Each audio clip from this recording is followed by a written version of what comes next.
Actualité Plus, c'est toute l'actualité de la semaine commentée et expliquée par nos reporters de C24+, et qui sont allés sur terrain pour justement vous recueillir tout ce dont vous avez besoin. Et cette fois-ci, nous aurons un invité spécial. C'est tout de suite.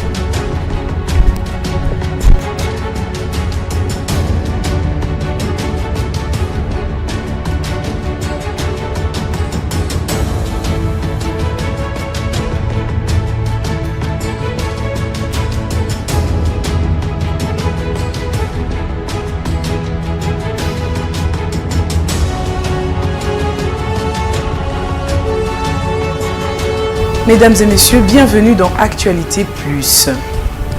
Nous parlerons de la crue du fleuve Congo qui maintient les quartiers entiers sous les eaux depuis plusieurs semaines. Dans une ronde effectuée par les reporters de C24+, il en ressort que les agents dont les établissements sont situés dans ces coins, tout comme les riverains, peinent à exercer leurs activités quotidiennes. Les opérations de transactions mobiles prennent de plus en plus de l'ampleur en RDC. Les agences de transfert d'argent, justement, comme je voulais dire, semblent disparaître petit à petit, surtout dans la ville-province de Kinshasa. Dans le cadre de la campagne de la lutte contre le paludisme, la distribution gratuite de moustiquaires imprégnés a débuté le vendredi 12 janvier dernier dans la ville-province de Kinshasa, et aussi pour terminer samedi 13 janvier 2024, début de la Coupe d'Afrique des Nations CAN 2024 en Côte d'Ivoire. Les léopards de la République démocratique du Congo ont foulé le sol ivoirien dans la soirée le vendredi 12 janvier, d'où ils étaient guidés à San Pedro, ville dans laquelle ils vont séjourner.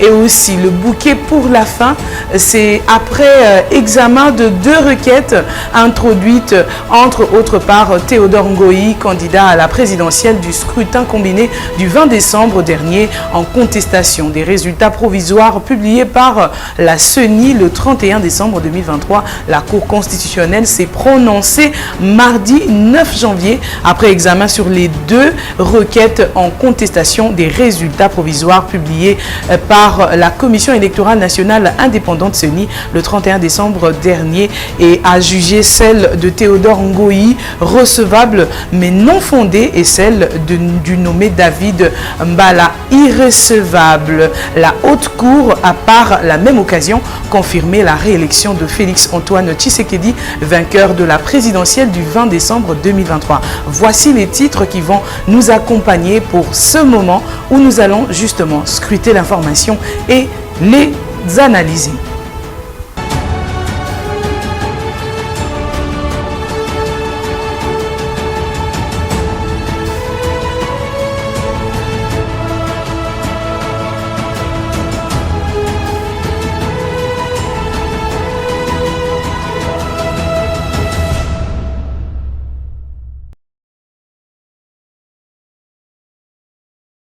Économie à présent, avec l'avènement des opérations de transactions mobiles, les agences de transfert d'argent semblent disparaître petit à petit dans la ville-province de Kinshasa. La plupart de Kinois préfèrent recourir à la voie électronique car pour certains, cette opération serait beaucoup plus fiable et rapide. Mitterrand Mukumbi et Gloire Baker nous fait vivre la réalité sur terrain. Suivez. Actuellement à Kinshasa, pour transférer et recevoir de l'argent, la population n'a plus forcément besoin de se rendre dans les agences de transfert. Comme disent les Kinois, Mundele a jugé, ce dernier recourt à une autre méthode plus rapide et fiable selon une frange d'utilisateurs de ces systèmes. Depuis peu, les services de téléphonie mobile ont instauré un système bancaire via les téléphones portables. Ce système permet aux citoyens lambda d'effectuer des opérations d'envoi et retrait d'argent à partir de son téléphone portable. De ce fait, la plupart des shops ou cabines téléphoniques sont devenues des agences de transfert et retrait d'argent.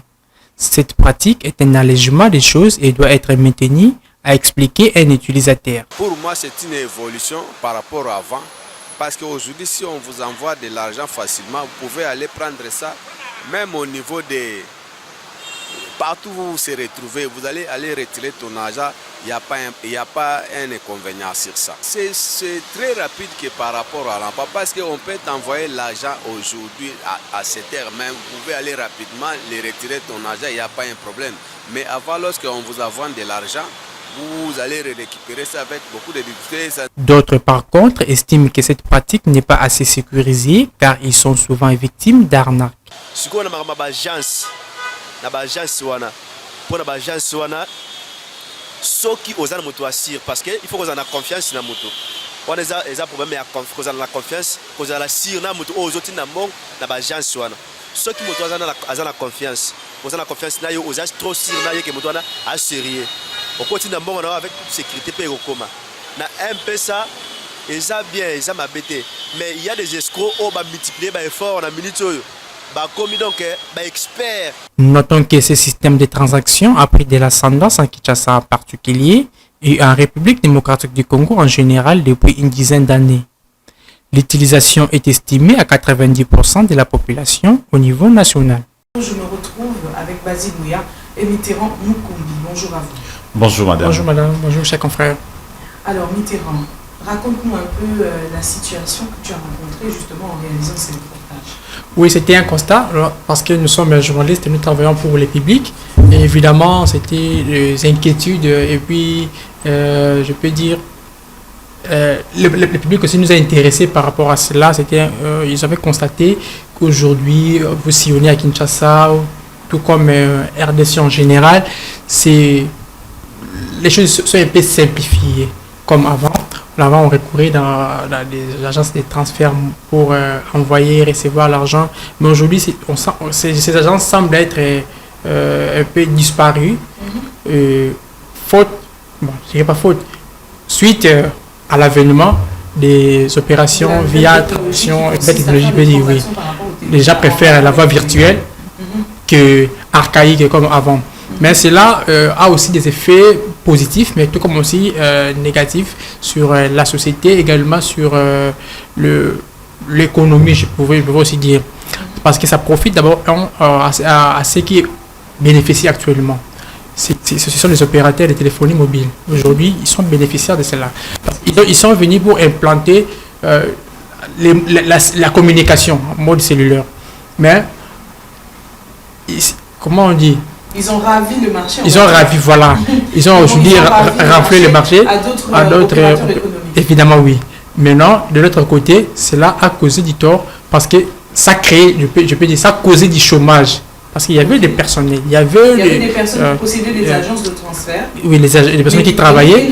Aujourd'hui, ils sont partis là, je peux dire, en chômage parce qu'ils ne travaillent plus. Justement, ils devaient justement s'imprégner de la situation pour s'améliorer au lieu de fermer. Parce que les agences de transfert à l'époque prenaient beaucoup plus de temps. Je sais pas, Basile qui a vécu un tout petit peu à l'intérieur du pays, peut nous donner un peu sa version des faits. Merci beaucoup Karine, merci aux spectateurs, téléspectateurs de 74 Plus dans le cadre de cette émission Actualité Plus. Ouais, certes, la monnaie virtuelle a essayé de remplacer un tout petit peu ces agences et tout, mais au niveau de l'intérieur, il y a un petit souci. Par le fait qu'il y a des coins qui sont presque inaccessibles au réseau et dans ces coins, ces maisons, ces agences continuent, notamment pour ne pas donc le citer, Soficom, Solidaire et tout, elles existent. Maintenant, ce qu'il fallait, c'était que ces agences devaient s'adapter à la nouvelle technologie, essayer d'innover au niveau à l'interne pour essayer d'utiliser un autre système. Parce que les gens se disent déjà, les gens se disent, quand on va dans une maison de transfert, il faut faire la queue. Il y a toute une paperasse à remplir avant de récupérer son argent. Pourtant, quand c'est la monnaie virtuelle, c'est du tic au tac. J'ai mon argent dans le téléphone, je compose une simple formule. Après quoi? Au bout de 5 minutes, j'ai mon argent. Vous voyez un peu, c'est tout ça qui a fait à ce que les gens affluent vers la monnaie virtuelle par rapport aux agences. Mais à l'intérieur, il y a des coins où il n'y a pas de réseau, où les gens continuent à utiliser ou à passer par ces maisons de transfert, par des petites autres maisons de transfert locales, nationales, qui se sont créées pour avoir de l'argent. Donc c'est un peu ça. Et on va carrément dire par rapport à l'escroquerie qui s'accompagne dans ces transferts de la monnaie électronique. Il y a des gens, quand tu arrives, tu passes ton numéro, après quoi ils te rappellent pour commencer à vouloir te rançonner l'argent à travers ton numéro. Donc, les téléspectateurs qui nous suivent doivent être très vigilants quand vous allez chez un tenancier d'une maison de téléphonie mobile qui essaye de faire ces transferts-là de la monnaie électronique. Il y a maintenant les escrocs qui sont derrière ces opérations pour essayer de commencer à rançonner. On peut, après un transfert d'argent, quelqu'un vous appelle à travers ce même numéro pour vous donner tous les détails sur ce que vous avez sur votre compte. Voilà. Oui, ça, lui quelques secondes. Ça existe, oui, comme il l'a souligné. Oui. À l'intérieur, oui, évidemment, il y a encore des agences de transfert d'argent qui sont encore opérationnelles, mais qui n'ont pas vraiment de l'impact sur les marchés aujourd'hui. Ou bien les gens ne préfèrent pas recourir encore à ces méthodes. Oui, c'est ça, évidemment. Et aussi, par rapport aux enquêtes, lorsqu'on a mené l'enquête, même dans ces reportages, on a dit 90% de la population, sur le plan en général, en Kinshasa, tout comme en République démocratique du Congo en général, utilisent aujourd'hui la monnaie virtuelle via le téléphone, tout ça. Donc voilà un peu, c'est qu'a créé. Qui nous fait justement faillir, qui nous fait flancher et qui fait en sorte que la population l'utilise plus souvent, alors que voilà, ces autres opérateurs économiques doivent vraiment nécessairement, illico presto, devoir s'améliorer pour que les choses avancent. Sinon, ils vont disparaître. Mais oui, sur le plan fonctionnement et puis sur le plan social, moi je pense que les téléphones mobiles devraient rester à leur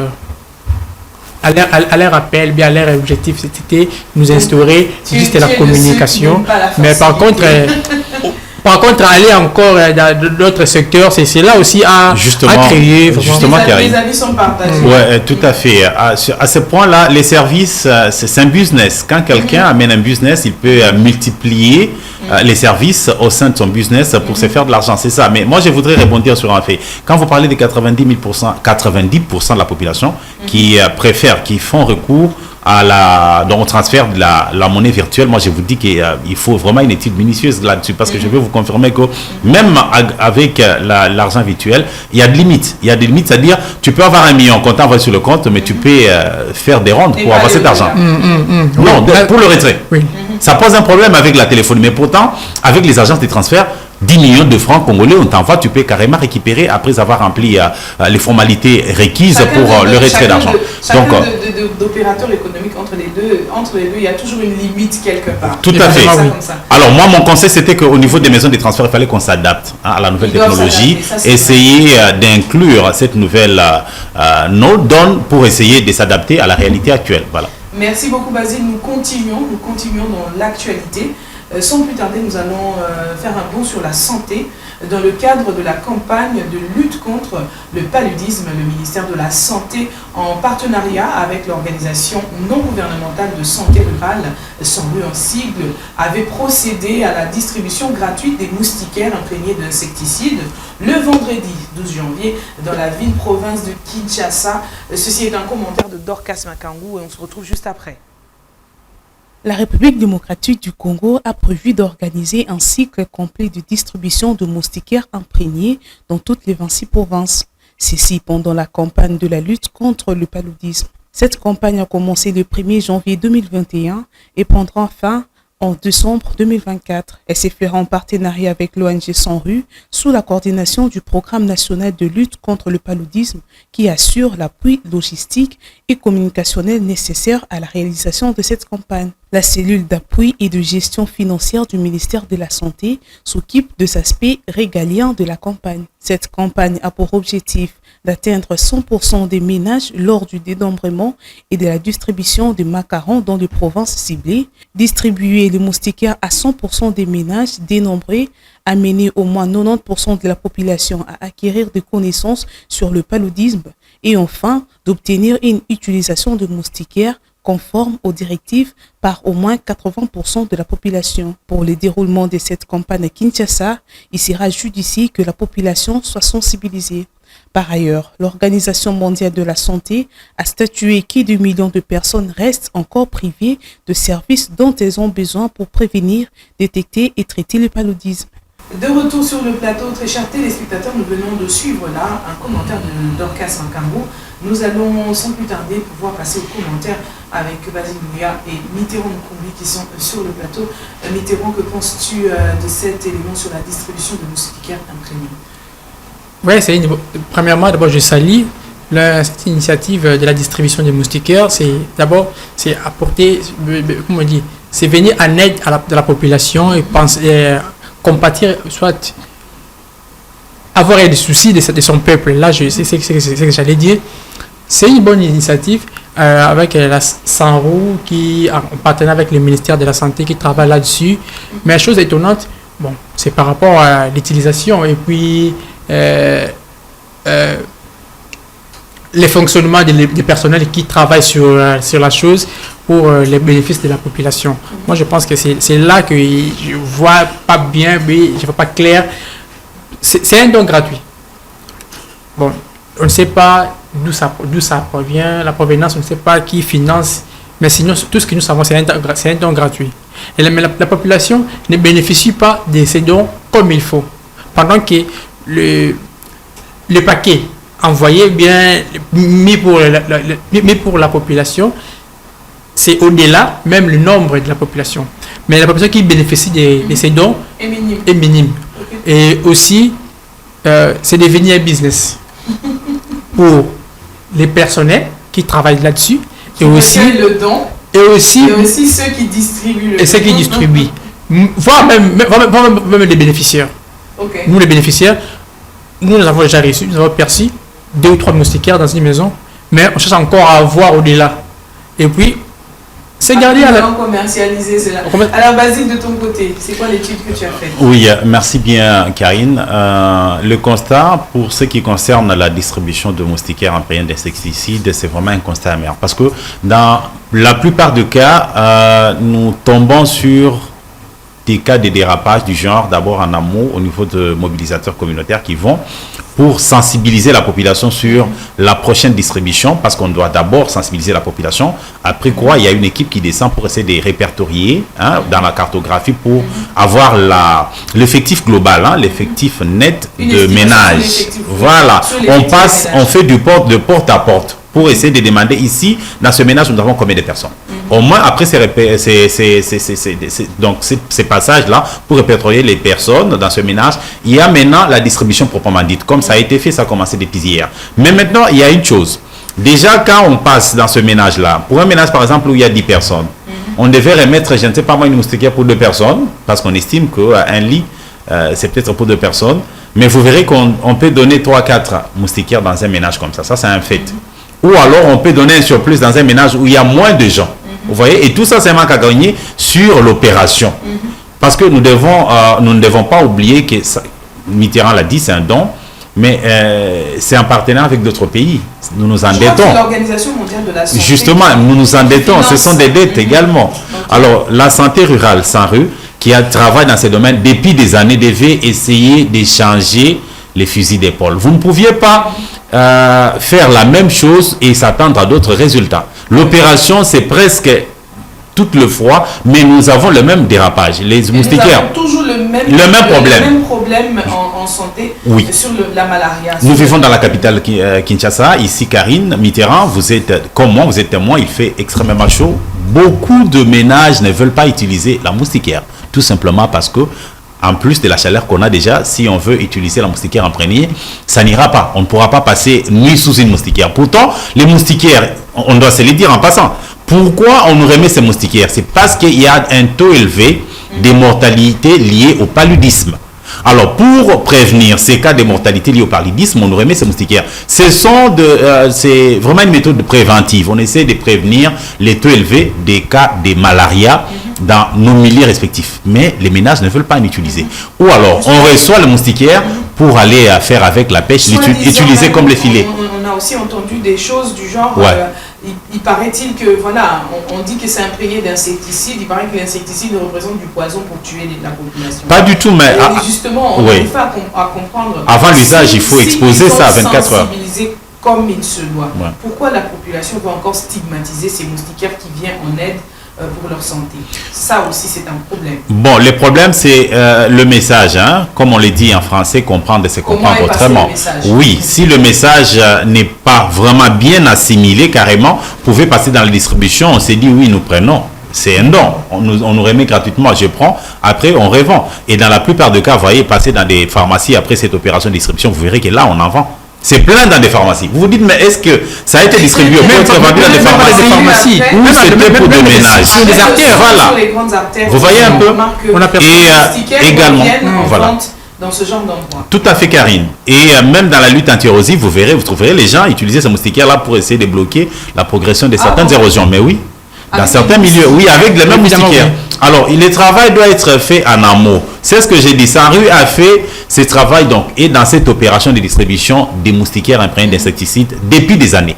Alors, il faut qu'on essaie d'échanger des fusils d'épaule pour se dire c'est quoi les problèmes, pourquoi nous menons ces opérations, mais nous assistons toujours à un taux élevé de mortalité lié au paludisme. Pourquoi? Donc, c'est des poser la question. Voilà, une à telle période, nous allons passer à une distribution des moustiquaires au Congo, mais pour un résultat toujours. Il ne sera pas probable. C'est ça, oui. Qui n'est pas fameux, c'est le cas de le dire, par exemple, dans le cadre de distribution de préservatifs ou capotes. Ce sont oui, justement. Mais vous allez voir que c'est au niveau des PNMLS, avec tout ce partenaire, c'est plein dans les dépôts. Mais sur terrain, vous trouvez une carence. Vous dites, d'où vient la carence? Ce sont les mêmes mobilisateurs communautaires locaux qui descendent, les agents sociaux qui descendent pour faire la distribution, qui détournent un peu les gens. Je pense que ce genre de détournement doit être sanctionné. Justement. Je ne sais pas si vous êtes d'accord avec moi, mais ce genre de détournement doit être sanctionné et sévèrement parce que le mal, il doit être attaqué à la racine. Là maintenant, qui est comme la responsabilité? On est en train de dilapider. C'est à qui est la responsabilité? N'est-ce pas que c'est au ministère de veiller sur cela? Maintenant, qu'est fait le ministère de la Santé et également les organismes attitrés qu'est-ce qu'on dit? Les organismes attitrés au suivi du programme. Non seulement ça. Les organismes tels que les Sanrou, PNLP pour le programme national contre le paludisme. Tout ça, PNLTA, là on voit la trypanosomiase. Donc, que font ces organismes et puis le ministère de la Santé? Est-ce qu'ils travaillent ensemble en collaboration? Est-ce qu'il y a un rapport? Le problème se pose au niveau du contrôle. C'est distribué, c'est vrai, mais le contrôle. Qui doit faire le contrôle après distribution? Ça aussi, je crois que c'est un problème. Je crois qu'ils doivent vraiment se poser la question à ce stade-là. Mais je pense des organismes font passer les rapports au ministère. C'est maintenant au ministère de veiller au personnel, aux agents qui sont censés distribuer ou bien sont censés gérer l'affaire. Maintenant, s'il y a une léthargie, voilà, l'inspection générale aussi de la santé qui existe. Mais justement, Mitterrand, il y a des services, le travail est subdivisé. Il y a des services qui sont chargés de faire tout ça. Tu vois, les ministères en soi ne peuvent pas être partout. D'abord, la ville de Kinshasa est vaste. Donc, c'est subdivisé dans des zones de santé où il y a des gens qui doivent assurer le contrôle sur terrain. Après, donc d'abord pendant la distribution et après la distribution. Le travail est fait dans toutes les étapes, dans toutes les phases. D'abord en amont, au niveau de la mobilisation. Est-ce réellement les données qu'on vous rapporte du terrain sont-elles vraies? C'est d'abord la première des questions. Parce qu'au départ, ces données-là ne sont pas purement vraies. Il y a des choses qui se font, on tripote et tout pour venir gonfler. Et après quoi, on ouvre la voie pour donner la quantité exigée par rapport aux données reçues. Et au finish, ça va servir à d'autres personnes et non aux ménages. Et maintenant, il est temps de le dire, Karine, parce que nous sommes dans la sensibilisation, c'est en pleine campagne. Il faut que les Kinois puissent, ou tout le peuple congolais, ou alors le Congolais qui nous suivent à travers cette chaîne 24 plus dans cette émission, puissent comprendre que c'est de notre intérêt quand nous recevons ces moustiquaires. C'est pour nous prévenir contre la malaria. Voilà. Et comme ça a été donné gratuitement, nous devons aussi partager avec les autres gratuitement et non livrer cela à la vente. Voilà. Ça, c'est vraiment important. C'est très important. Nous allons continuer. Merci, chers confrères. Nous allons continuer. Voilà, les inondations enregistrées ces dernières semaines dans la ville de Kinshasa affectent profondément les activités socio-économiques et dans certains quartiers, à Barumbu, tout comme à la Cité du Fleuve, dans la commune de Limete et Pompage, la circulation à pied est devenue difficile. La population s'en plaint et lance un SOS aux autorités locales. Suivant ce dossier de Basile Mouya, Abigail Aza, Priscille Kabouya et Gloire Baker. Cette situation sévit dans plusieurs quartiers jonchant les littorales du fleuve Congo. Après la crue du plus grand cours d'eau de la RDC observé depuis bientôt un mois dans la capitale. D'une part, à Barumbu par exemple, l'avenue Flambeau et l'entrée de l'entrepôt Braliment sont sous les eaux. Seuls les engins roulants circulent difficilement à cet endroit jusqu'à la compagnie brassicole Braliment. Par contre, les piétons sont contraints d'utiliser les pirogues pour passer d'un bout à l'autre. Un pagailleur circonstanciel explique la situation. Oezani makambo ya gouvernement eza makambo ya nzambe na bana na ye donc oyo ezali mamzambe mondo osala ya teke no muto abike no banganga ba ye ezani makambo ya mokonzi mboka. Quoi qu'il n'y ait pas de pertes en vies humaines jusqu'ici, certains riverains qui déplorent les dégâts matériels enregistrés après ces inondations ne veulent pas charger les pouvoirs publics d'en être à la base. L'un d'eux, nommé Pablo, parle des situations liées à une catastrophe naturelle. Eza penza likambu ya okamwa mingi te o eza o baloba ba calamité naturelle donc nazane eloko ya kokondane te ou bien naloba gouvernement ou bien naloba l'état ou bien naloba ba député botel biso makambo te eza ba calamité naturelle donc ndenge yé ekosila. La situation similaire est observée à la Cité du Fleuve. Là aussi, plusieurs centaines d'habitations sont encore sous les eaux depuis plusieurs semaines. Des écoliers sont terrés chez eux, incapables de renouer avec les chemins de l'école. En vue de s'approvisionner en denrées alimentaires et autres vivres frais, les parents sont obligés de débourser en moyenne 4 000 francs par course aller-retour et par tête pour prendre place à bord d'un hors-bord. D'autres, par ailleurs, choisissent de déménager carrément. Voyant la situation perdurer, les résidents de la Cité du Fleuve, située dans la commune de Limete, condamnent ce qu'ils qualifient de passivité des autorités locales dans la gestion des crises liées aux catastrophes naturelles. Il est impérieux de signaler que c'est depuis 1961 qu'une pareille crue de fleuve Congo a fait des dégâts dans la capitale et à travers le pays.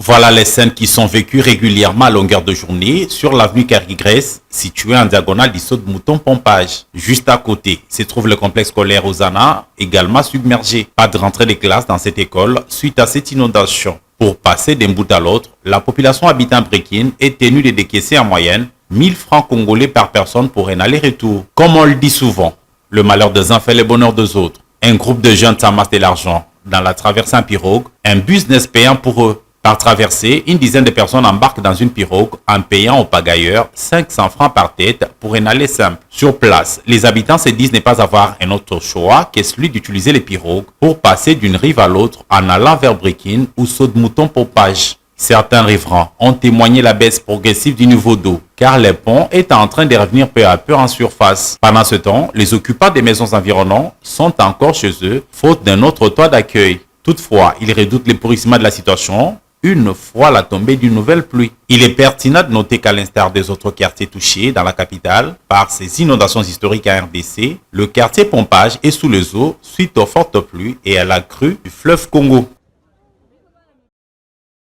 Triste réalité dans la ville province de Kinshasa. Nous allons devoir faire un petit commentaire là-dessus, mais ce n'est pas une situation qui est vraiment plaisante. Les amis, les frères, les sœurs, les tantes, les oncles, tous sont dans la peine en ce moment parce qu'ils sont dans l'incapacité de vaquer à leurs occupations. Basile Mouya, qui a vécu les faits, est avec nous ici. Basile, quelles sont tes impressions par rapport à cette situation? Justement, les impressions, elles sont telles que vous l'avez vous-même évoqué. C'est déplorable quand nous sommes descendus sur le terrain avec mes confrères, notamment Gloire et Abigail. Sur le terrain, il y a beaucoup de situations que nous avons vécues. Nous-mêmes, on a eu du mal à nous déplacer pour arriver sur les lieux du reportage, pour palper du doigt, parce que c'est ça même l'essence de notre travail. Nous ne pouvons pas passer devant ce micro, raconter des choses dont nous n'avons pas eu à toucher avec nos propres mains. Alors, il a fallu emprunter un véhicule pour arriver au niveau de Labralima, passant par l'avenue du Flambeau, au-delà de Bourbier et flaques d'eau qu'on a pu rencontrer, le long de le long de tous ces tronçons-là, il y a eu aussi ces problèmes-là. Également sur Bralima, il y a un sérieux problème pour passer d'un bout à l'autre. Il faut utiliser pirogue. Oui, parce que justement, dans les images, j'allais dire, vous avez un véhicule, mais comment ça se fait que vous êtes dans l'eau pendant que vous avez les images? Justement. Vous êtes dans l'eau. Justement, on était de fois obligés de mouiller nos chaussures parce que fallait également, oui, dans l'eau pour essayer d'interviewer certaines personnes qui effectuaient cette traversée. C'est vraiment pénible, mais nous devons souligner une chose, certes que ce soit une calamité naturelle ou une catastrophe naturelle, c'est normal, mais il y a eu un problème dans la gestion, d'abord de nos déchets, parce que quand vous le voyez bien, dans ces eaux usées-là, c'est vrai, le fleuve a refoulé car il y a eu la crue. Quand on parle des crues, c'est-à-dire l'augmentation du niveau d'eau au niveau du fleuve, le fleuve a refoulé une bonne quantité d'eau vers les habitations qui sont dans les littorales du fleuve Congo. Mais aujourd'hui, là, nous sommes en train de compter beaucoup de dégâts matériels jusque-là. Pas de dégâts humains, à ma connaissance. Je n'ai pas eu à apprendre qu'il y ait des pertes en vie humaine, même du côté Barlima, à Barumbu, tout comme à Limité, dans le quartier Cité du Fleuve. Mais ce qui est important, c'est qu'ici, il y a un impact socio-économique. Côté Cité du Fleuve, les gens ne sont pas sortis, les gens sont terrés chez eux parce que pour une simple sortie, aller, donc quitter les lieux vers l'extérieur, il faut 2000 francs dans ces canaux rapides, dans ces hors-bords. Et pour rentrer, il faut encore 2000 francs. En fait, il y a pirogue, il y a du tout, il y a hors-bord, il y a et tout qu'on utilise là-bas. Voilà. Alors, pour juste ces va-et-vient, il faut de l'argent. On nous a appris qu'il y a des élèves qui sont restés chez eux depuis la reprise des cours. Depuis les 8, ils ne sont pas partis à l'école, tout simplement parce qu'on avait d'abord peur. Même les niveaux de... sont submergés. Ouais, justement. Par exemple, côté pompage, Cité du Fleuve, tous les élèves, la plupart qui sont du côté Cité du Fleuve, beaucoup plus pour les écoliers de l'école primaire, hein, ils ne sont pas partis parce que les parents ont peur qu'il puisse peut-être être traîné par ces eaux parce que c'est à un niveau un peu très élevé pour un enfant qui a 8, 9 ans ou 10 ans. C'est vraiment pénible, mais il y a ces problèmes-là, comme je l'ai dit tantôt, la gestion de nos déchets, le curage des lits de nos rivières, les rivières qui entourent le fleuve Congo ou qui ravitaillent, qui se déversent dans le fleuve Congo. Tout ça, ce sont des problèmes qu'il faut essayer de voir. Les rochers qui retiennent justement l'eau, voilà, qui sont complètement bouchés, cassés, voilà, parce que voilà, les revendeurs viennent casser pour revendre aux personnes qui construisent des maisons. Ça aussi, c'est un élément, parce que un élément vraiment très important. Quand vous voyez par exemple du côté de Labralima, on vous dit que c'est un grand collecteur qui évacue les eaux vers le... Voilà, il n'y en a plus. Il n'y a plus de digues. Il n'y en a plus. Côté pompage, quand vous le voyez bien au niveau du quartier pompage sur l'avenue qui va vers Brekin, là, le pont est submergé. Il y avait un pont, mais quand il y a eu montée du niveau d'eau, les eaux sont revenues vers les habitations. Et les ponts étaient submergés. Au moins, la bonne nouvelle du côté pompage, c'est que le niveau était en train de baisser, mais du côté Cité des Fleuves, on nous dit que c'était le statu quo parce que là, ça faisait un mois que les gens étaient sous eau. Vous imaginez. Représentez-vous les gens qui sont habitués à sortir et revenir. Comment ils vont s'approvisionner? Certains nous ont dit qu'ils n'avaient pas de choix. Il fallait juste aller faire des provisions, rentrer chez eux. Ils étaient là, hormis le fait qu'ils avaient le courant au moins permanemment, mais ils avaient eu des sérieux problèmes dans leur vécu quotidien. Donc là, c'est le temps de les dire. Nous avons un problème de gestion des déchets chez nous ici. Nous avons également les problèmes de curage des caniveaux. Et aussi, quand on regarde les images, voilà, on voit qu'il y a une marque des bouteilles en plastique. Des sachets en plastique. Vous vous imaginez. Sur l'eau. Voilà. Et on s'est dit après, quand il y aura la baisse du niveau d'eau, nous devons nous attendre à des épidémies parce que ces eaux-là usées vont nous créer des problèmes, des maladies des mains sales, des diarrhées, des choléra qui c'est, de la fièvre typhoïde carrée. Alors, mettez-vous un petit commentaire, non? Oui, je pense que le confrère Ayata... Tu es rentré dans le bain, tu es rentré dans les questions.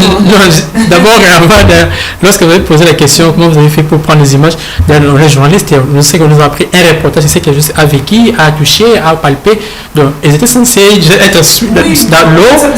Et lorsque j'ai vu mon confrère au bord du pirogue et puis il a interviewé quelqu'un, je dis c'est ça les risques du métier, au chapeau. Merci. Bon, en ce qui concerne ces inondations, moi, c'est déplorable d'abord de voir des images pareilles, c'est triste, mais d'une part, je condamne d'abord nous-mêmes, les citoyens, les peuples en général, parce que sur la gestion évidemment, et aussi à ce qui concerne les constructions anarchiques aussi. C'est là aussi il y a un impact sur ces innovations. Voilà. Parcelles juste tout près de On avait sensibilisé à l'époque, je me souviens encore avec l'ancien gouverneur Kimbuta vers des bonhommes sur la rivière Ndjili. On avait même payé des gens pour se délocaliser de cet endroit, laisser cet endroit parce qu'ils étaient en danger. Mais allez là-bas. Il y a aussi quelques mois avec le gouverneur de la ville, Ngomila, et son fils sont passés justement dans ces coins-là pour casser les maisons qu'il y avait autour de près des rivières. Même sur Kalamo, vous allez à Founa vers la rivière Kalamo, vous trouverez il y a des maisons qui sont érigées là. Certains sont revenus après. Ils sont là, et puis ils construisent toujours des maisons anarchiques aussi, sans pour autant étudier les sols. Ce étonnant, c'est sur la cité du Fleuve.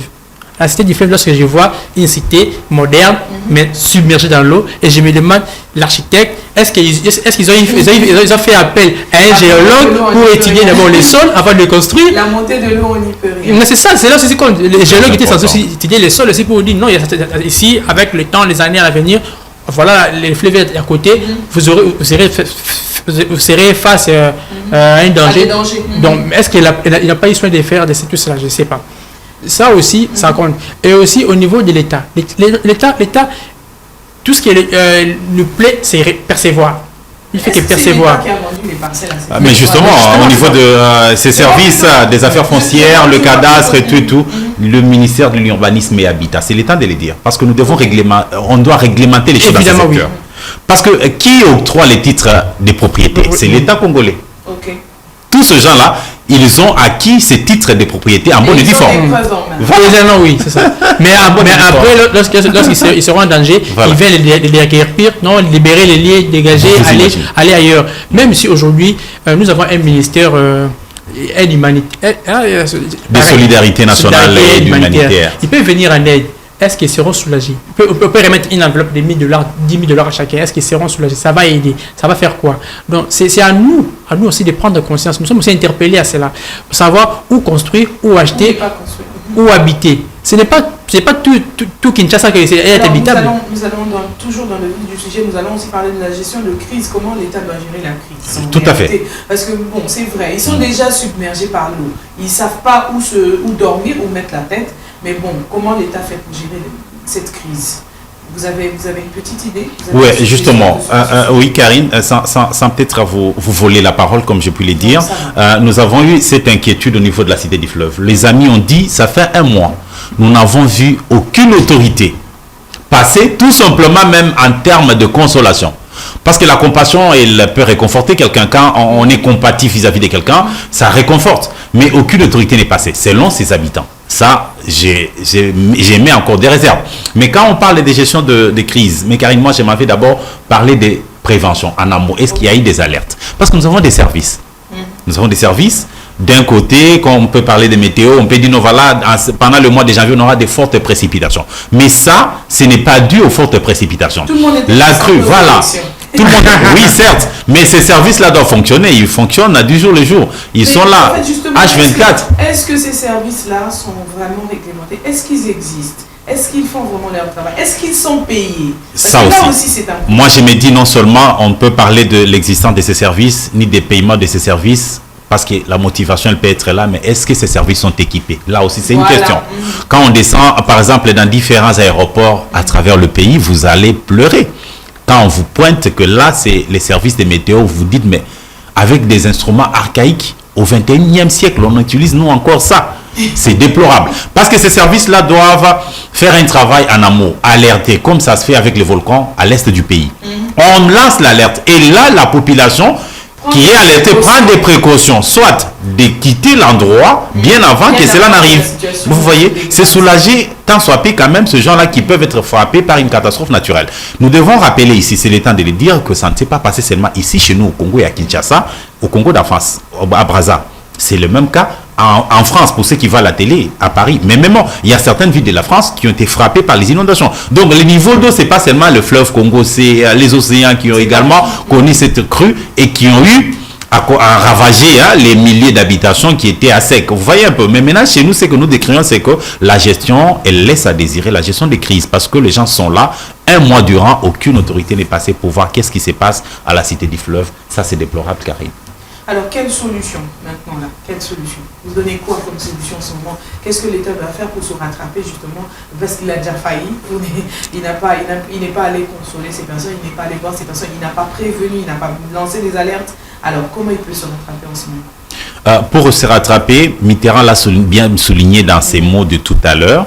J'ai aimé, il y a tout un ministère par rapport à ça. Aller tout simplement, que ce ministère-là, qui est dirigé par M. Modeste Mouting, le ministre de la Solidarité nationale, qui puisse un peu s'organiser. Il y a eu des conseils de ministres, certes, je salue, il faut le rappeler, les 121e conseil des ministres, on en a parlé. Il a plus tablé sur les inondations. Moi, je salue, coup de chapeau au gouvernement et au président de la République, Félix-Antoine Tshisekedi, parce que là, nous pensons qu'à l'issue de ces conseils des ministres, sûrement, il y aura des mesures qui doivent être prises en faveur de ces personnes sinistrées. Oui, donc là, nous saluons, c'est déjà un pas. Mais à la prochaine, parce que ce cas où c'était creux, a surgi après une soixantaine d'années. C'est depuis 61 qu'on a connu une crise pareille. Mais maintenant, pour ne plus vivre de pareilles choses, il faut qu'on pense au curage de nos caniveaux, au curage des lits de certaines rivières qui se déversent vers le fleuve Congo et à la bonne gestion des déchets, bouteilles en plastique, ordures et tout. Il va falloir que l'on pense aussi à replanter. Très important. Reboiser. Très important. La capitale. Voilà. Parce que depuis un certain moment, depuis quelques années, on remarque que nous avons plus de maisons en hauteur que les arbres. Voilà. Du coup, inondation, oui, mais s'il y avait des arbres, les arbres auraient pu peut-être absorber une certaine quantité d'eau. Une certaine quantité voilà, d'eau pour très important. À ce que voilà, le niveau d'eau puisse baisser. Alors, vous avez construit, maintenant vous vivez les conséquences. Okay. C'est vraiment pénible. Nous continuons toujours dans l'actualité, parlant insalubrité à présent qui ronge les quartiers et communes de la ville-province de Kinshasa sur la route poids lourd dans sa partie comprise entre 17e rue et 18e rue. La chaussée du rail s'est transformée en une décharge publique, ceci avec tous les risques de différentes maladies. Les habitants et vendeurs de ce coin se sentent exposés et demandent une intervention urgente des autorités compétentes. Constat de fait avec Mitterrand Mukumbi et Gloire Baker. Suivez. À Kinshasa, la gestion des déchets est un véritable cauchemar. Les Kinois se plaignent de vivre dans un environnement insalubre malgré les multiples actions de sensibilisation tant de la part des autorités urbaines que des ONG de lutte contre l'insalubrité.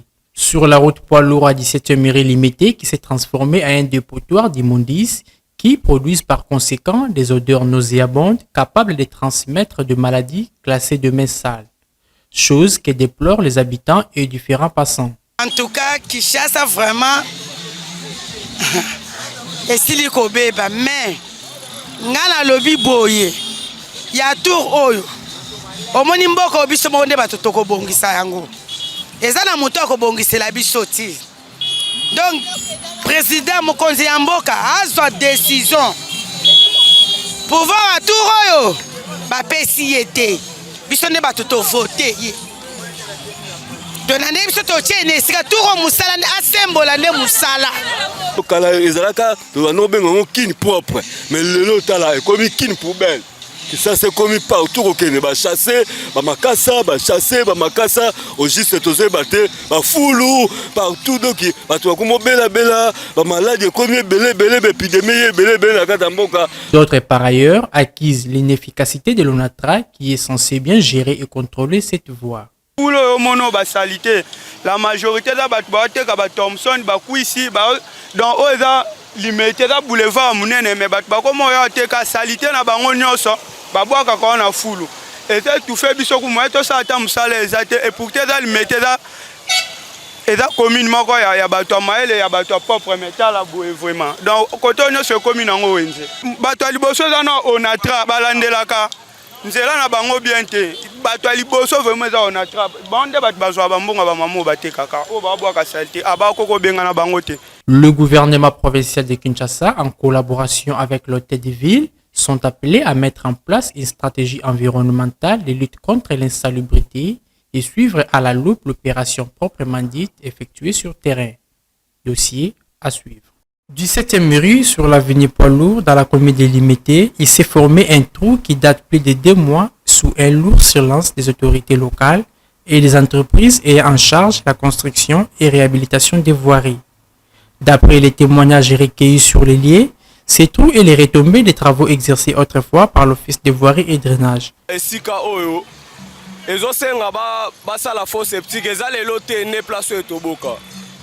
Apparemment, avant Pape Aya, et ça l'a dit à l'Iboulou Moko, ça l'a katikati wana, c'est bon mon amour. Et ça m'a dit à l'Iboulou Moko, au lieu de balander la maman, baboua qui va m'abanga, au chego kwa chaki yao. Bazu bazipiango na kati, et puis bazu goudron babaki silikolo, au lieu ya kosala mbamo, musala o ezo senga po place oyo, kawe komate. Vu que ça les magi bongo, ne yango moni deuxième trou, et ko sale ma esu ya makasi. Ils ont créé un accident, ils ont boucané tout. Ceci constitue un danger pour les uns, mais aussi une tanière pour des malfaiteurs.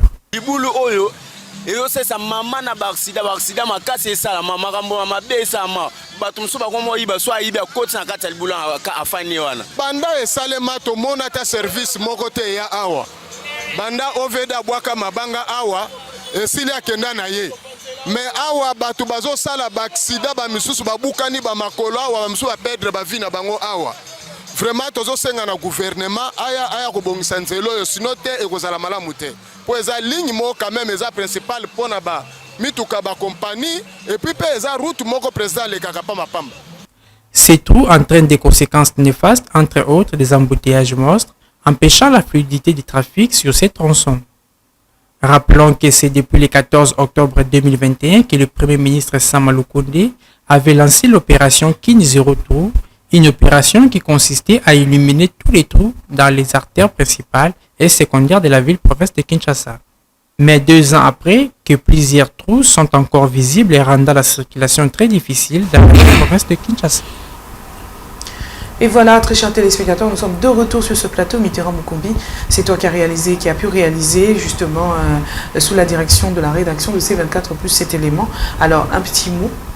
Oui, c'est triste de voir des images pareilles. Nous sommes allés sur le terrain pour recueillir les inquiétudes de la population. D'abord, à ce qui concerne l'insalubrité, sur la 17e rue Poilour, c'est sur la partie comprise entre 17e et 18e, c'est très, donc, comme me dit mon frère, il dit quel mot? Une vallée d'ordures.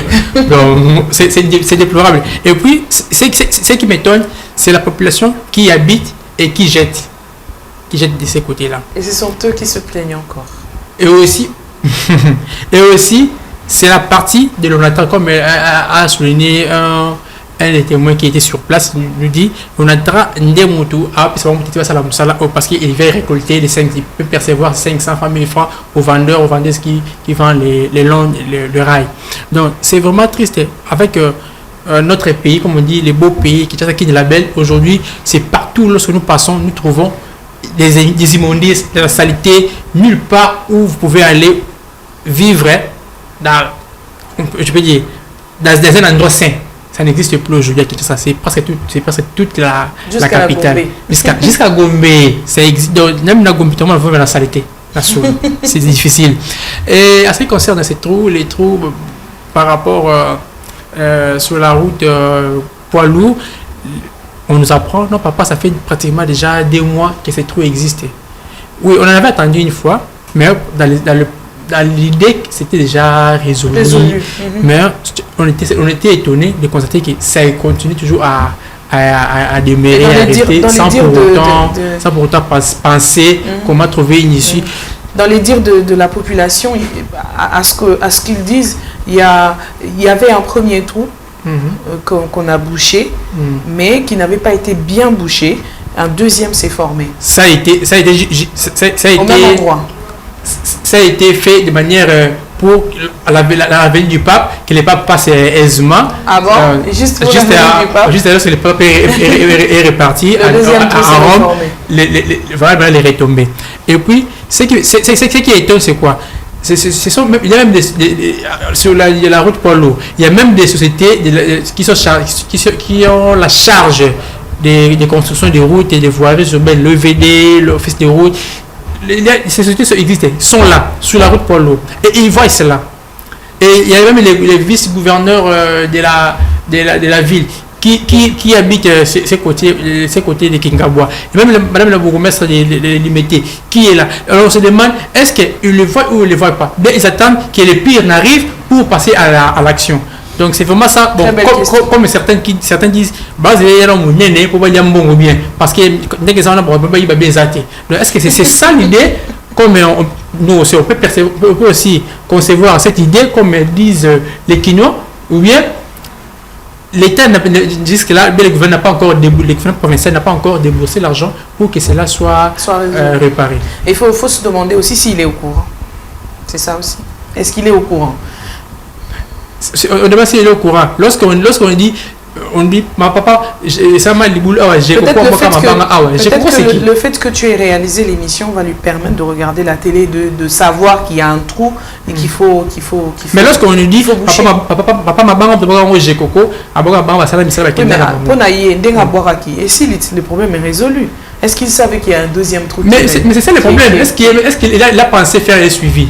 Est-ce qu'il a pensé, comment dire, faire un suivi, l'argent qui a été déboursé pour ce travail, est-ce que ce travail a été exécuté et aussi la population a été satisfaite du travail réalisé. C'est quoi son travail? Est-ce que c'est aller au bureau, passer le temps avec les... Voilà, justement, il faudrait qu'il y ait des services de contrôle qui veillent sur les travaux qui ont été faits. Effectivement, oui. Basile, un petit commentaire là-dessus? Oui, justement, merci. Je vais inverser la pyramide, commencer par agir par rapport au trou qui s'est formé sur la route Poilou. Bon, il faut que nous puissions d'abord dire aux Quinois ceci. Pour toute route construite, ça a une durée de vie. Bako construire une Ndela Lilo, c'est pour 20 ans. Après 20 ans, Ndela Kobieba. Donc ça, il faut qu'on reconnaisse, c'est normal, c'est naturel. La route, c'est comme un humain. Un humain a une durée de vie. Bon, on dirait pas Nabiso, la route, on va construire pour 6 mois. Voilà, c'est là que je veux maintenant aborder un point. On appelle ça route poids lourd. Sûrement, ce sont les engins poids lourds qui passent dessus. Donc, quand on veut construire une route comme celle-là, il faut qu'on tienne compte de tous ces paramètres.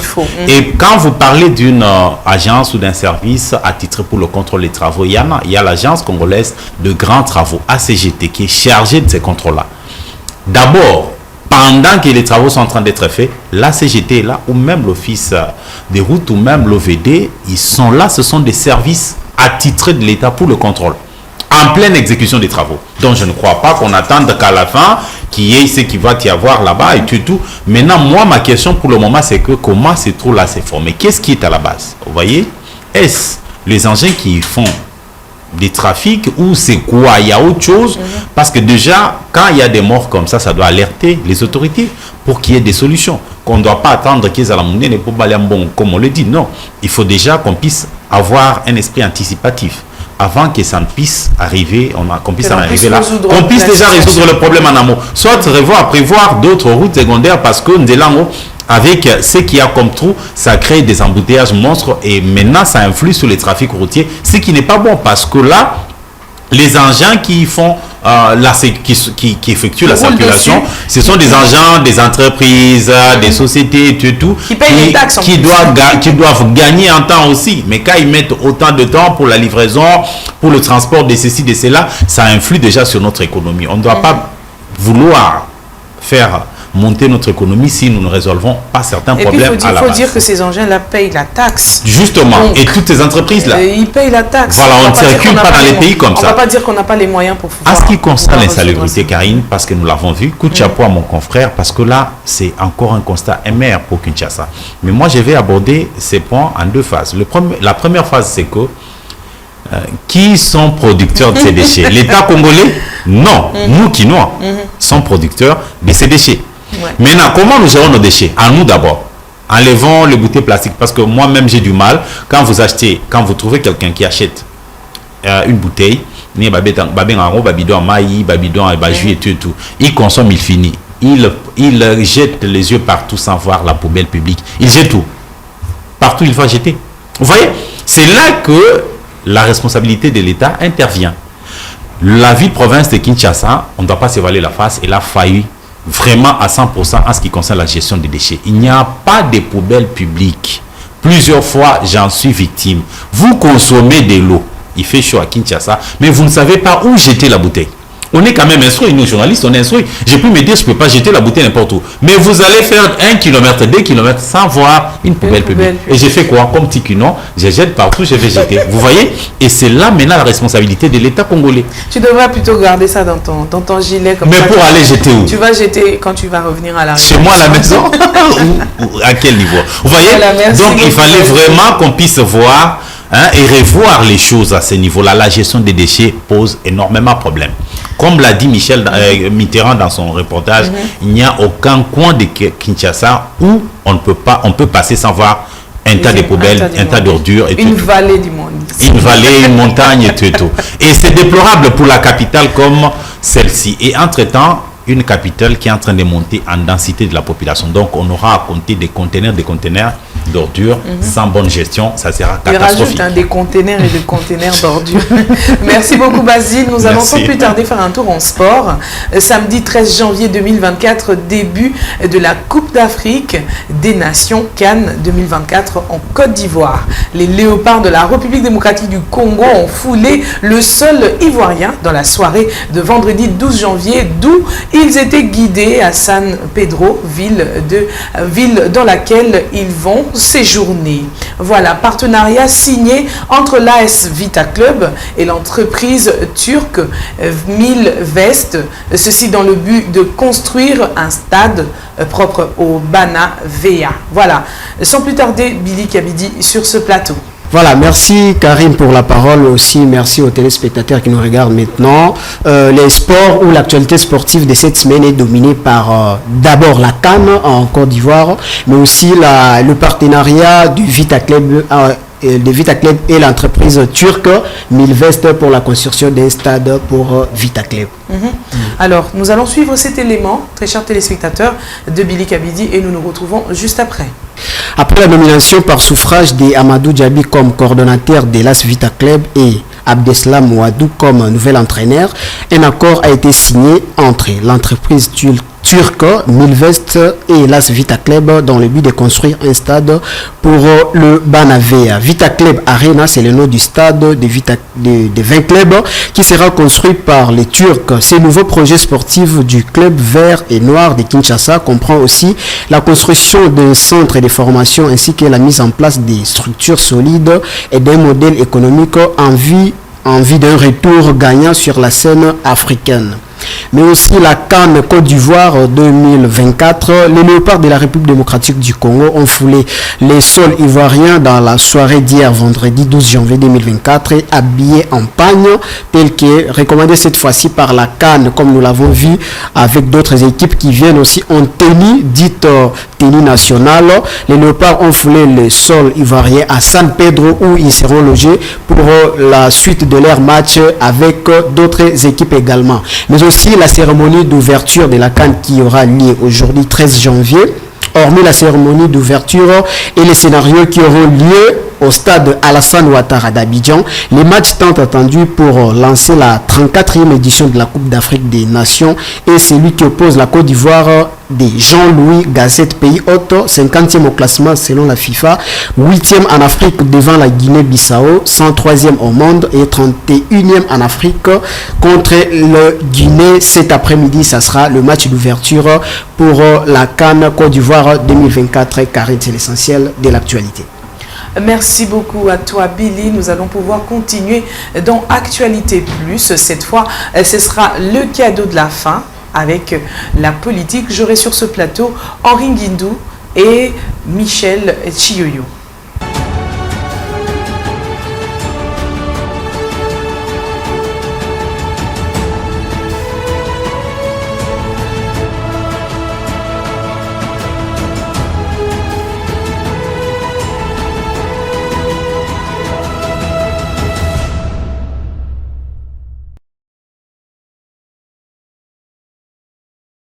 Après examen de 2 requêtes introduites entre autres par Théodore Ngoï, candidat à la présidentielle du scrutin combiné du 20 décembre dernier, en contestation des résultats provisoires publiés par la CENI le 31 décembre 2023, la Cour constitutionnelle s'est prononcée mardi 9 janvier. Après examen sur les 2 requêtes en contestation des résultats provisoires publiés par la Commission électorale nationale indépendante le 31 décembre dernier et a jugé celle de Théodore Ngoï recevable mais non fondée et celle du nommé David Mpala irrécevable. La Haute Cour a par la même occasion confirmé la réélection de Félix-Antoine Tshisekedi, vainqueur de la présidentielle du 20 décembre 2023. En date du 11 janvier 2024, les meilleurs lauréats, Félix-Antoine Tshisekedi a reçu de la main de ses auxiliaires de la Haute Cour juridictionnelle la copie d'un arrêt signé par tous les juges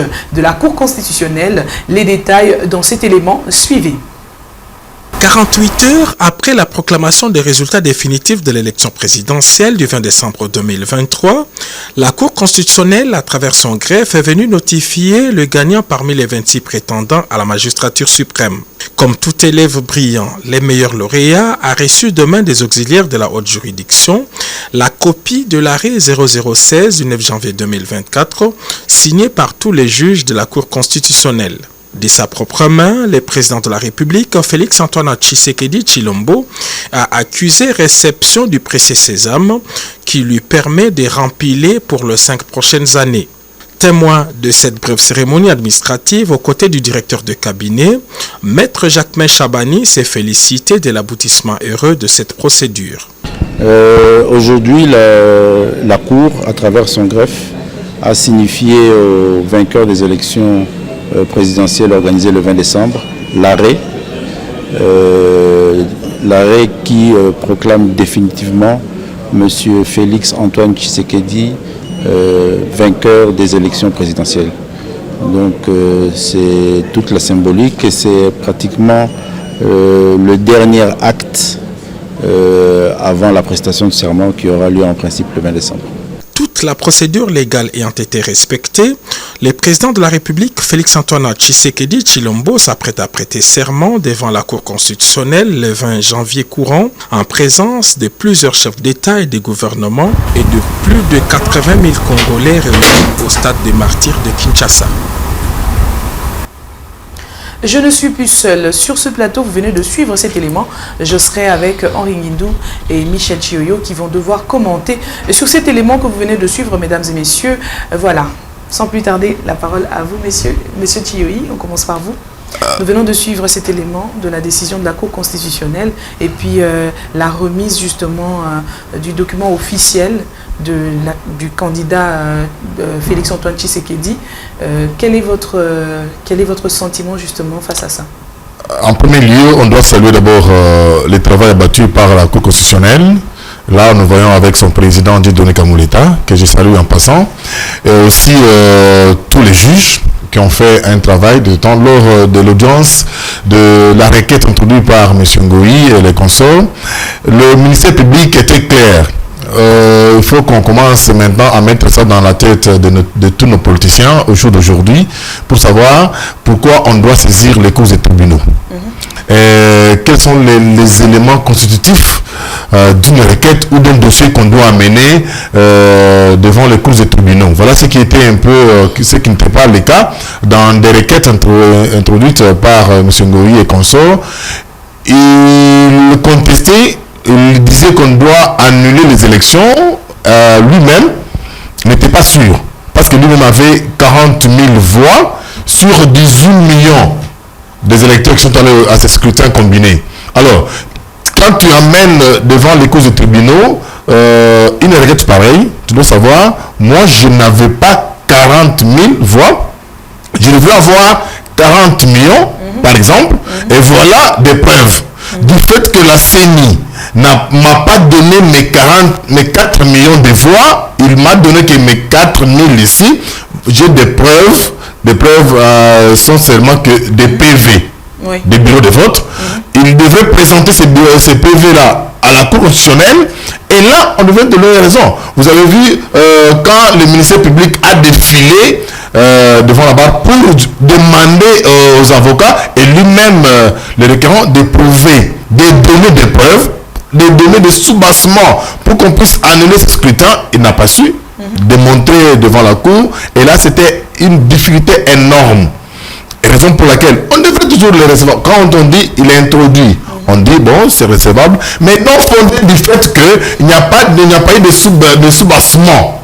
Il n'a pas prouvé, il n'a pas donné de preuves tangibles qui devraient aider la Cour constitutionnelle, qui devraient aider la haute cour à annuler les résultats. Alors c'était une difficulté et la Cour devrait que dire le droit. Féliciter celui qui est élu et le notifier, parce que quand on rend un arrêt, il faut que même lui et consorts, ils étaient aussi notifiés. Ils doivent être notifiés de l'arrêt de la Cour. Toute personne qui a saisi la Cour, à la fin de l'arrêt, il est notifié. Raison pour laquelle Félix Tshisekedi devrait normalement être notifié pour dire, monsieur, tu deviens maintenant le 6e président de la République démocratique du Congo à partir du scrutin organisé par la CENI le 20 décembre 2023. Merci beaucoup de la parole. Je voudrais de prime abord m'acquitter d'un devoir loisible, celui de saluer cher aîné Michel Chioyi. Merci pour les niveaux du débat. Mais je voudrais aussi dire que c'est de la bonne guerre, c'est de la bonne guerre après un exercice électoral. Entaché d'irrégularité soit-il, c'est de bonne guerre lorsque quelqu'un estime qu'il a une revendication qu'il faille faire, qu'il y a une passerelle de pouvoir lui accordée pour saisir les cours et tribunaux. Et dans les cas le plus exemplaire, c'est la Cour constitutionnelle qui est l'institution au pays habilitée à traiter des questions électorales, mais aussi, on devra les dire en passant, la Cour constitutionnelle est les juges naturels ou pénals du chef de l'État. Mais il faut dire qu'il y a une sorte de complaisance dans le chef du requérant, notamment Théodore Ngoï, parce que très honnêtement, si on doit se dire les choses telles qu'elles se présentent sur le terrain, les débats de l'annulation du 4e cycle ne devrait pas se faire entre Théodore Ngoï et les candidats présidents Félix Tshisekedi, parce que l'on sait que Théodore Ngoï n'a pas de l'ancrage sociologique dans notre pays, et que les vrais débats devraient se faire entre Moïse Katumbi, qui était le principal challenger face à Tshisekedi. Donc, mais je crois que ça a été aussi une grande opportunité pour apprendre aux Congolais que dans un régime démocratique, saisir les juges pour être réhabilités d'une quelconque injustice, c'est un exercice qu'il faudra saluer, mais aussi féliciter la CENI pour cette possibilité qu'elle accorde, n'est-ce pas, aux requérants qui se sentent lésés de saisir la justice. Bémol tout de même, je voudrais ici relever une autre dimension. Peut-être que les Congolais n'ont pas pu appréhender lors du débat, tout ça. Vous savez, lorsque le motif pour lequel vous amenez quelqu'un en justice, c'est le motif en question n'a pas de bonnes racines. De bonnes racines, la justice se trouve devant des options.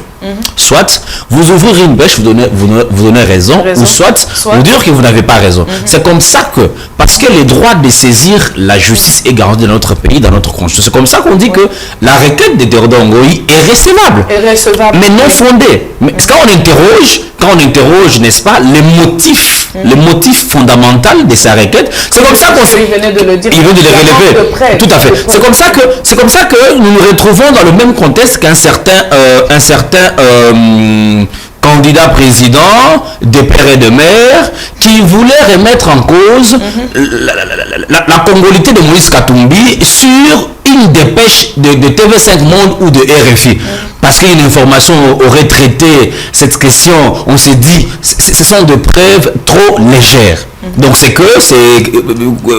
une fois de plus l'opportunité de dire aux Congolais, lorsque vous voulez aller en justice, trouvez les bonnes raisons, trouvez les bonnes racines. Avoir des bonnes armes. Ne venez pas badiner parce que j'ai entendu, parce que non. Je crois que là, la justice remet la pendule à l'heure et je crois que c'est un exemple pour toute la République. Voilà, nous allons prendre un autre sujet qui fait couler beaucoup d'encre sur les réseaux sociaux. En tout cas, c'est chaud. Le Conseil d'État a instruit mercredi 10 janvier 39 affaires sur l'annulation des suffrages et scrutins des 82 candidats députés aux législatives et locales du 20 décembre dernier. Sur ce, le 82 requérants ont saisi le juge de référé liberté contre la CENI afin d'être rétablis dans leurs droits et l'accusent d'avoir violé les droits de la défense. Les requérants accusent cette institution d'appui à la démocratie de les avoir injustement incriminés et d'avoir annulé les suffrages sans les avoir entendus au préalable alors qu'elle a institué une commission d'enquête et qui pouvait préalablement les inviter. Voilà, ici, qu'est-ce que nous voulons dire? Nos politiciens, que moi j'ai mal à appeler les politiciens, moi je compte les appeler les opportunistes, ils doivent consulter de temps en temps leur conseil juridique pour saisir les causes des tribunaux. La matière ici, ma situation ici, je dois l'adresser à qui?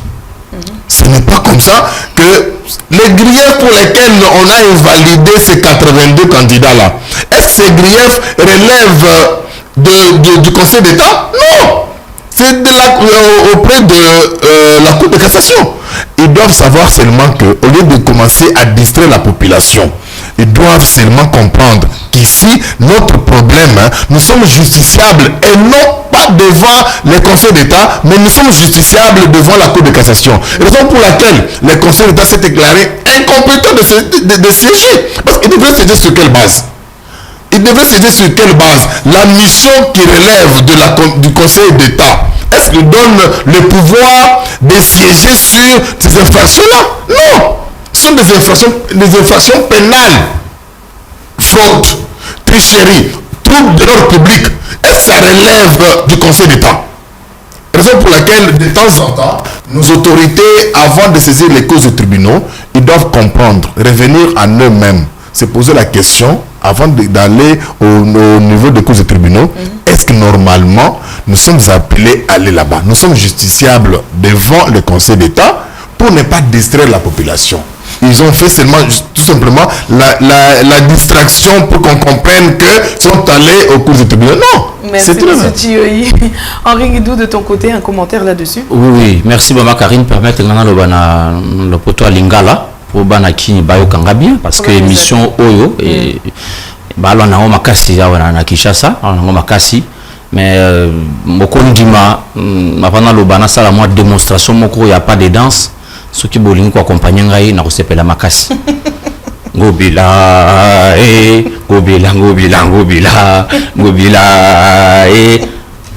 Allons-y au fait. Vous avez vu comment est-ce que Banakin va réagir par rapport à bateau 82 personnes invalidées? Je pense que bateau oyo bazo mérité aucun respect. Nakata mboka na biso oyo. Torobenga bango baniyibi. Baza bato moko immoral. Baza bat soki tozaki na classe wana bakangi ngobila a tricher pe. Baningi bachaye makolo mibale kuna na mir caterpillar na moni ba prof moro abando pesa biso ba examen kuna na université bakangi susu kuna ce qui veut dire que makambo zo sala il faut ba pesa leçon. En 1965, il y a une enquête réalisée et pas Basango. Balobi que le mal congolais avant tout le mal moral. Ça veut dire quoi? Au moins on a mutu amoni ko ça balabala la population a osuba. Bayebi que élection oyo ezali organiser la contexte moko difficile mais bazo zo ba machine à voter bato na ndako bazo yiba infraction oyo ndeko Michel tu a outo la kisa awa vandalisme tricherie détention de la machine à voter bazu machine à voter wana wapi et c'est bakendaki pe kuna na Japon basali commande. Est-ce que nous avons le même fournisseur? Ce qui voudrait dire qu'il faut avoir justice et débouter bango. Déjà. Et puis, il y a bateau et bapé ça qui bango pe machin. Balandela bango ni surtout. Parce que, c'est ça aussi. les en français, ils sont nés avant la honte. Tokozwa image nini, il y a gouverneur, il y a président, il y a ministre, ceux qui bazali bamiyibi. Ceux qui bazali n'est pas trempé dans le vandalisme, batrichaki. Je ne voudrais pas revenir sur la compétence du Conseil d'État, mais le Conseil d'État a pris ses positions. Le Conseil d'État s'est déclaré incompétent. Moi, je voudrais, attention qu'il va saisir n'importe quelle juridiction, mais tout l'an de la Bango, 82 personnes, les gens qui n'est-ce pas, ternissent l'image à éducation dans Mbokanabiso, des tricheurs. Sans plus tarder, nous allons continuer.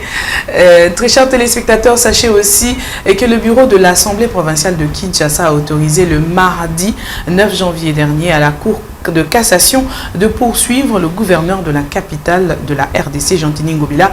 4 membres sur les 5 qui composent le bureau de l'organe délibérant de Kinshasa ont ainsi décidé de lever les immunités de Jean-Tini Ngobila à la demande du parquet près la Cour de cassation. L'Assemblée provinciale a enjoint le même mardi Jean-Tini Ngobila de déposer sa démission dans les 24 heures et de se mettre à la disposition de la justice après annulation de ses suffrages aux législatives pour fraude, violence et bourrage des urnes par la Commission électorale nationale indépendante CENI.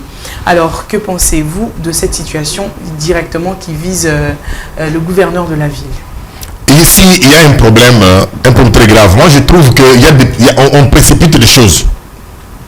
On précipite des choses du fait que il y a la différence entre la levée des immunités et une motion de censure ou de méfiance. Ici, on a levé tout simplement les immunités d'Ngobila. Il reste gouverneur. Sauf que il devient un monsieur ordinaire. Là, devant les juges, devant le ministère public, on peut mettre la main sur lui, le mettre en prison. Il n'est pas dit que du fait qu'on lève les immunités, l'homme est frappé par une motion pour qu'il puisse perdre sa fonction. C'est là où moi je n'ai pas aimé les démarches menées par l'Assemblée provinciale de Kinshasa. Même les démarches menées par le vice-premier ministre, ministre de l'Intérieur, Peter Kazadi. Non, ici on a dit, le monsieur n'a plus des immunités, n'a pas la veste. Le monsieur ici, il est suspendu chez C24 pour passer au micro, mais du moins il peut rester à la rédaction. Il peut faire son travail, mais du moins il est interdit de passer au micro. Il n'a pas des immunités. On peut mettre la main sur lui comme on veut. Si on le touche, il n'est pas dit monsieur. Il est comme à l'époque de Mbutu, on les appelait les gens de l'ordre national de léopard. Sa parcelle, ses biens ne sont plus encore en sécurité. Et là, il devrait rester. C'est comme si maintenant on commence à pousser la justice à rendre rapidement le verdict. Non, ça on pousse rapidement. Ici, Ngobila n'a plus des immunités. Mais il n'est pas frappé par une motion pour perdre sa fonction de gouverneur. Et puis, si vous regardez les télégrammes de Peter Kazadi, moi je trouvais que c'est quelque chose, c'est purement politique. Or, un document dûment signé par une autorité, dans ce sens-là, devient un matériel didactique pour la population, pour la jeunesse. Alors, si vous regardez le télégramme, c'est une histoire purement politique qui n'a rien à faire avec un soubassement administratif. Alors, c'est une erreur.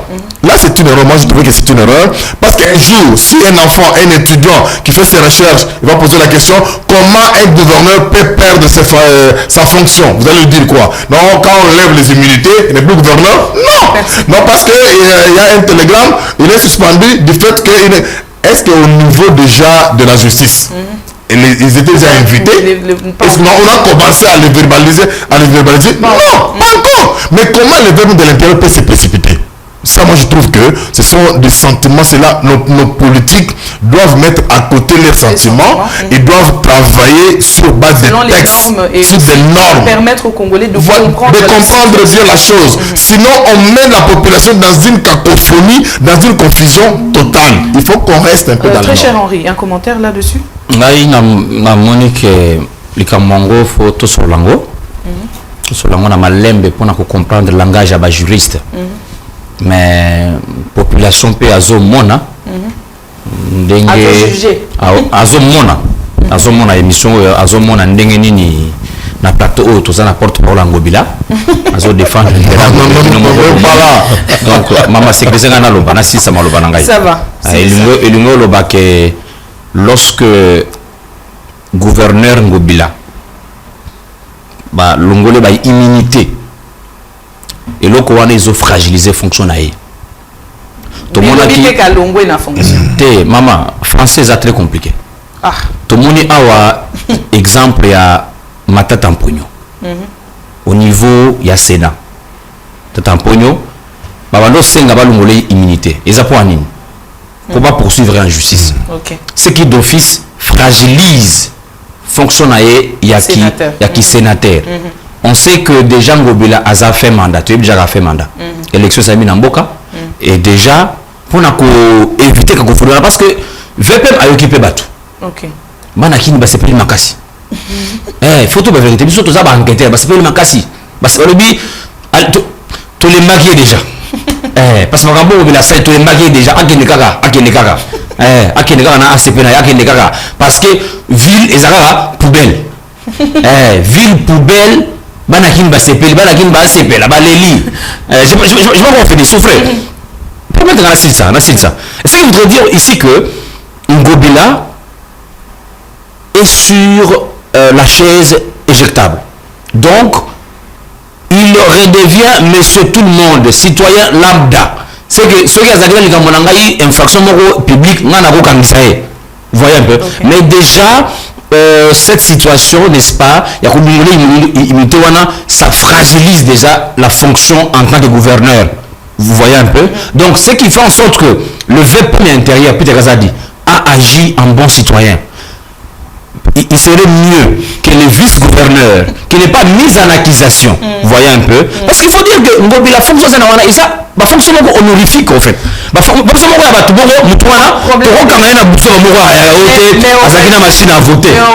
mais on rejoindre grand frère Chio on rejoindre pour dire que et fragiliser position naïe justement poise à la traduire en justice déjà à Longwe yoka déjà dans ba beta c'était basengi immunité à gouverneur déjà azana mikolo belete en tout cas nakangi bino maloba toyebi déjà nezara nakangi bino maloba te mais toyoka quand même population ba okanisa nini balobi nini bana kini ba sepe bana kini bango bakata makambo biso te bana kini bango bakata makambo bongo to continuer mutu il faut olukaka nde bato batikalaka na bolamu na yo ke plutôt mabe mais oyo asali biso na ville ya Kinshasa atiki biso ne mabe oyo ke mutu nyonso tu azosepela na départ na ye nakopesa bino ka exemple moko ndeko ntango tozalaki na bato basali mosala kala bagouverneur baleka totanga bakombo te tala soko opesi kamera kuna okomona bafulu eza wana ça c'est eza mosala na ye ya mibale soki omoni ke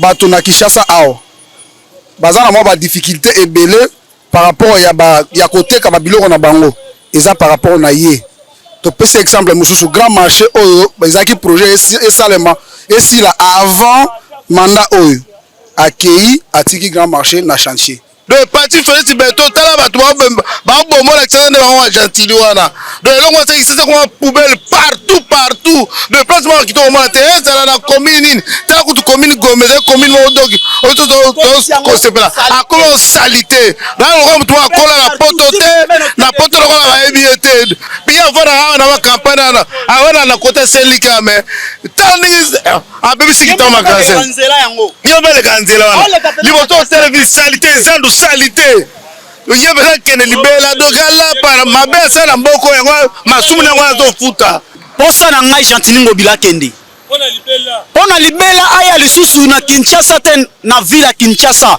na province oyo ata Kongo ma Gentili Ngobila komate ndeko na ngai tala Kinshasa nde komi ye moko aza na ma campagne mais aokita nguma aye magasin mais aya eza soni qu'un gouverneur sala makamba bongo tala liboso hôtel de ville tala place d'évoluer tala gare centrale tala zando de Gentili Ngobila akende pona nga azonga te ayoka soki kimbuta azonga soki te balukela biso gouverneur mususu o ko mériter ville oyoyo mais ndenge biso toyebaka ville soki outi cité oyo na ville donc faut mona changement ke na ekoti ville ville eza propre ville ezobima nzunga ville oza na nzala tongo yoki na posa kolia mais lelo ville ekoma fo bwaka soni posa kosanza salite solo donc oza leste okota zandu moyen te potopoto okende partout bafulu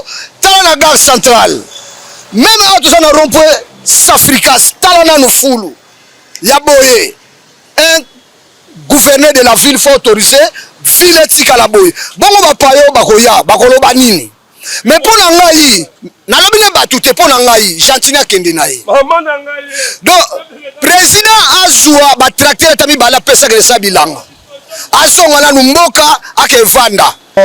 Donc akoyi na fraude, bon c'est tout à fait regrettable hein.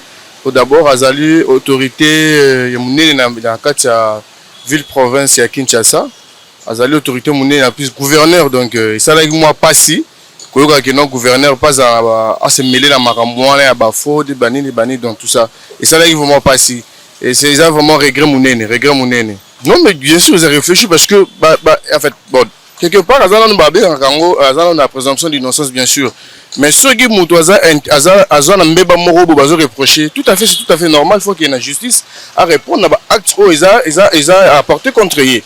Donc c'est tout à fait normal, ils a actement ils a lié décision morologique faut que constitutionnel ba mekakuta là ba vérifier pas même ba preuve na ye ceux qui azali innocent c'est tout à fait normal ba ko relâcher ceux qui sont innocents alors il doit être arrêté. Donc voilà, c'est toujours le Kamboka et qui Alors, très chers téléspectateurs, tu peux Banakin, comme Henri Guindois s'est payé tous en Susuna, le côté à Lingala, tu peux Banakin, Papa Thierry. Bon, c'est qui est vrai que les Quinois n'aiment pas la gestion. Si vous avez bien écouté, les Quinois n'ont pas aimé la gestion des Ngobila. Il n'a pas bien dirigé la ville-province de Kinshasa. Il a fait la honte. Ça, c'est qui est vrai. Il a fait ici la honte. Même l'État que Kimbut avait laissé cette ville, avec l'État que Ngobila laisse la ville, c'est une honte. C'est une honte. Là, c'est tout à fait normal. Mais ils n'ont pas aimé la gestion de Ngobila. Voilà. Mais ici, le problème qui est là, que vous avez soulevé, c'est le problème de la levée des immunités et lui faire partir de sa fonction de gouverneur. Ça, il n'y a pas une base juridique. Une base juridique. Et dans la réquisition, dans le réquisitoire plutôt du procureur général pour la Cour de cassation, il avait sollicité seulement la levée pour que ces gens-là viennent répondre devant comme des hommes ordinaires.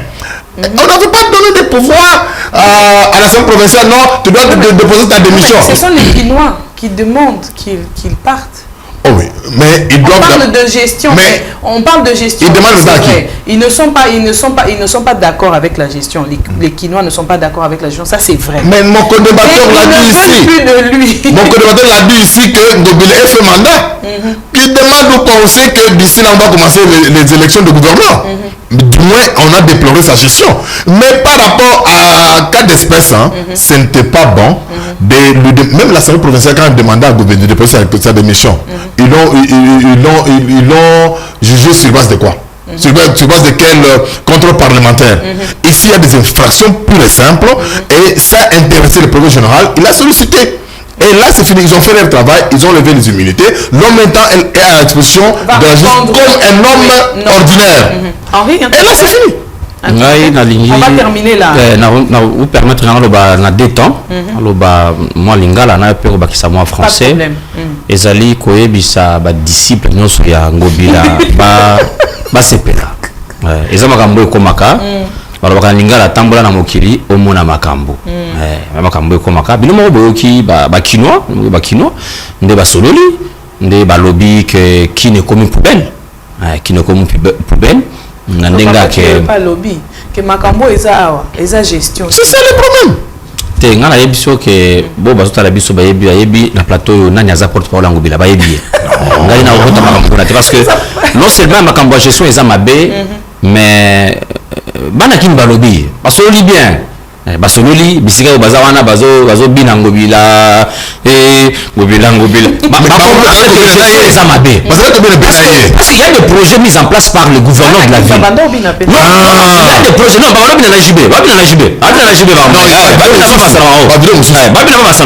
il faut essayer de dire que lorsque la justice demande la levée des immunités d'un gouverneur, qu'est-ce qui se passe? Il est traduit en justice. Et s'il est condamné? Voilà. C'est autre chose. Il faut dire que souvent quand on lève les immunités d'un ministre, souvent quand on lève les immunités d'un gouverneur, la conséquence, lui, ces gars-là, sa tête est mise au bichon. À la guillotine. Ça on sait qu'il est sur une chaise électrique. Ça on sait. Donc on ne devrait pas alors dire ici non voilà il est non il est dans la mauvaise position. Il est hors jeu. Il est hors jeu. Il est hors jeu. C'est pas facile. Non ça c'est loin. C'est loin. C'est vraiment Makambo et ça l'ennemi. La justice. La vidéo tout le monde. Ndenge bandoza machine à voter bandoza le marabout population à la Guinée. Et Henri Nguindou d'avoir pris part à l'actualité plus. Très chers téléspectateurs, en tout cas, vous avez regardé du début à la fin. Nous sommes sur le point de se séparer. Nous vous donnons rendez-vous pour le week-end prochain. Ne ratez pas. Rejoignez-nous sur la télévision numérique C24+. Ciao, ciao.